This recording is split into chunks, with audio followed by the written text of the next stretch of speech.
Hi, I'm Cheri M. You may know me as Cmitty123 at bluesky and Reddit. Ro is here with me. She's making dinner. Here's Ro. Hey, Ro, say hi. Rhoda, say hi. Say hi. She has a bruise on her face because she fell, but she's okay. So I'm going to tell the story of sculpting when I started sculpting. So, let's see. So I'm trying to figure the year. Can't remember the year. 2005. 2005. I decide to take a pottery class, and I do the wheel for like 6 months. Really like it. When I have my hands on the clay, it's like spinning, and I can it has an antidepressant in it, and you just feel like you're connecting with the earth when you put the clay on a wheel. So I'm on the wheel, and I notice hand building is having a blast, and I can hear them. They're laughing. They're having fun. So I decided to go to hand building. So I go to hand building, and I didn't want to do it because I'm like, I don't want to make cups. I don't want to make teapots. So I go there anyway. And I get there, and sure enough, they're laughing about sex. They're telling all these jokes about sex, and they're having a really good time. So I'm doing that for a while, and then I got a lot of pressure from them. You should go to the sculpting department. And they're completely different departments. And the sculpting department had these women running around in these dresses that had been sculpting all these years, and I was very intimidated. And the hand building was, really down to earth, really nice people, but they were like pushing me. So I take a sculpting class with Maritza, and it's a first year class. This is a non-accredited school. This is just kind of strange, but I take this class and I build a sculpture with her. It's very interesting because we're turning it and paying attention to the profile, and get this sculpture done. And she says, "No more. Don't come to my class ever anymore. Don't ever come to my class." And I'm like, "Why?" And she goes, "You need to go to Chris Ricardo's class. Don't come back here. Go to Chris Ricardo's class." Okay, fine. Don't want to go because I don't like Chris Ricardo. So I go to the office, and they give me shit. And they say, "You can't take Chris Ricardo's class unless you submit a portfolio and get an interview with him. You can't even pay for his class." So I'm like, fine. So I call him, nothing. This goes on like for weeks. So I'm losing my freaking mind because I want to sculpt. And I already had a taste of it because I did that one sculpture. So I show up at Maritza's class, and I have all my stuff. And I thought, I'll just show up at her class. So I can't get into Chris. Let me do your class. And she goes, "No, go down there right now. He's there right now. Go to that class right now. Go there." So I'm like, damn it. So I go down to the class, and I walk in, and there are like 7 women, like with their little stands all together on one side of the room. And I didn't like Chris Ricardo because he was like Pavarotti that said fuck a lot. So I'm like, oh my God, it looked like him in everything. So the only place for me to put my stand is directly across the door. So I set my stand. I'm like, oh man, I'm like right in the line of fire.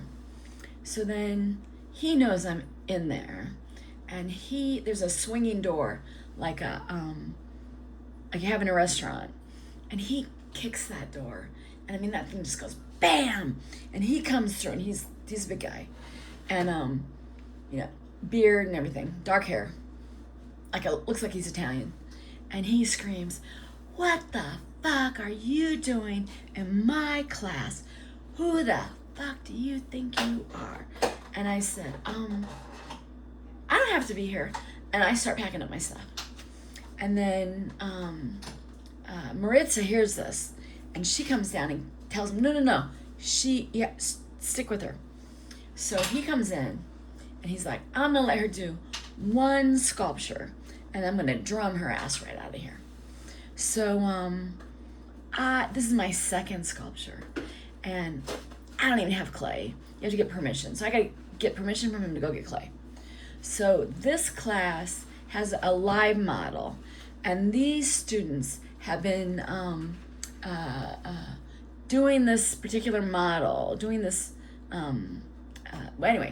for about 6 weeks. They've been working on this, and they're very accomplished, and everybody's got their sculptures fleshed out, and it looks really good. And I have nothing, and Chris is pissed at me, and I don't want to be there. So he goes, so she's sitting on a box. He goes, build a box. So, like that bad. So I had that hand building experience. So I thought, I'm going to get a cardboard box, and I'm going to put clay all over it, make it a box. Get a cardboard box, put clay all over it very quickly. Within, 5 minutes, maybe less, I have this thing going.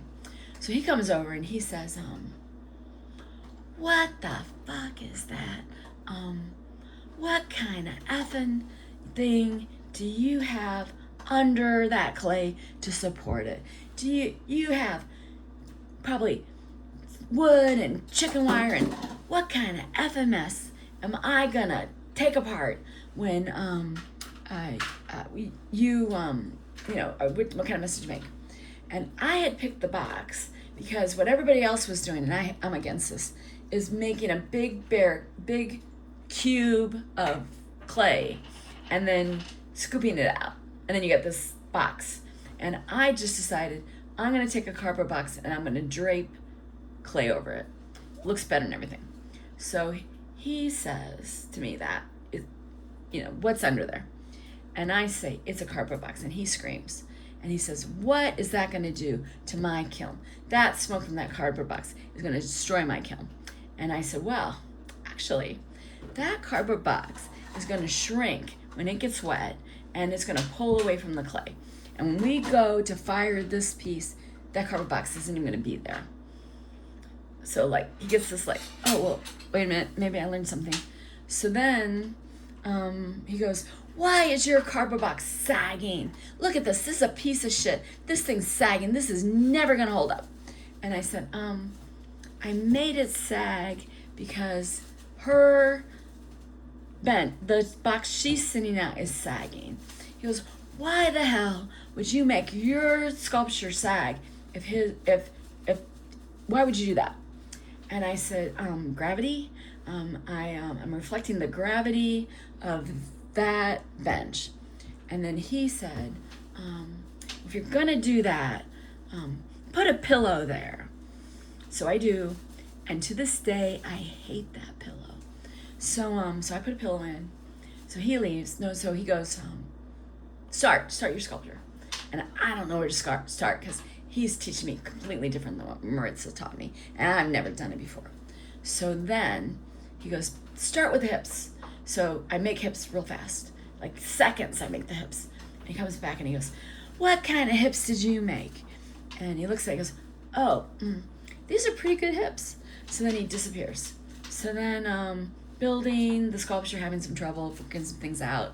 And I am in the back of the class behind the model.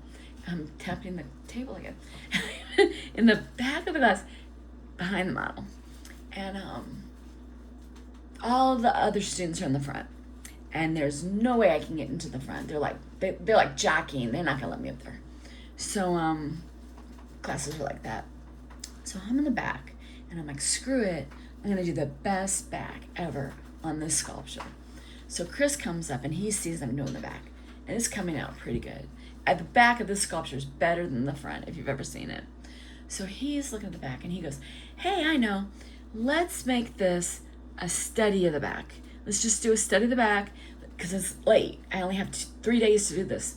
So let's just do where other people had 6 weeks. So let's just do a study of the back. And they heard that. Suddenly, everybody has to be in the back. And all these little carts, little stands come moving to the back and like start to squeeze me out. And I was like, and they all cleared out. I'm like, screw it, I'm going to the front. So I took my sculpture to the front, and now I'm doing the front.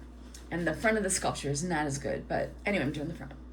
So I get to the breasts, and I have one breast different than the other breast. And everybody's like, oh, sculpture symmetry. I'm like, no. So he walks over and goes, what are you doing to the breasts of this woman's of the sculpture? And I said, well, he goes, they're not the same. He goes, that one's different than that one. And I said, well, this one's like oval, like elongated, and this one on this side is round. And I said, that's because this arm is back, and so that pulls the muscle back, and it elongates the breast on that side. And this side, the arm is down, and that side, the arm is round. So he let me do it. He let me do it. So then I'm doing the legs. And it is not exaggerated like this. It's going to sound exaggerated. I made one leg wider than the other one because that leg is touching the bench, and that leg spreads out more because all the weight of that leg is on that part of that leg. And the other leg is more round because it's up on a toe, and that muscle's not touching that plane. So then we get in a big argument about that. So he lets me do it. So then lots of argument. I've had a lot of arguments with other artists about gravity. So then it's the second day. I have it pretty much fleshed out. It's looking pretty good. I had some issues with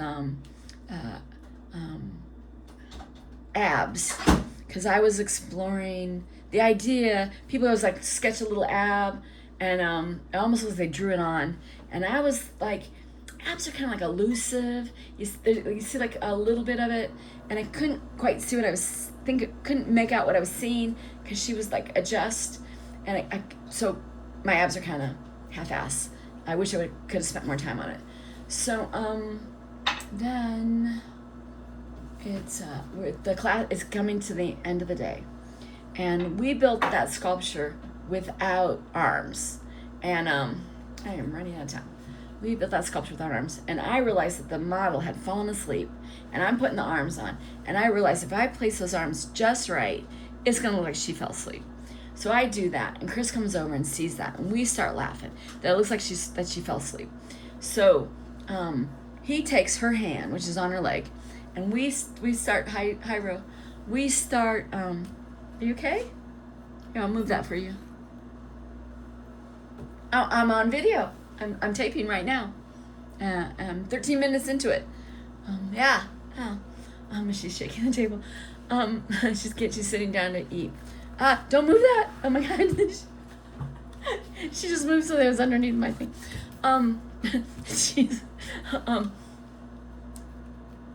So her hand is on her leg, and Chris does erotic art.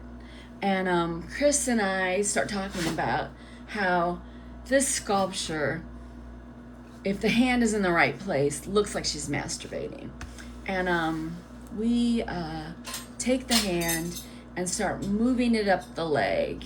And we're trying to figure out what is the threshold for putting that hand in a position where you can't, it suggests maybe she's gonna masturbate.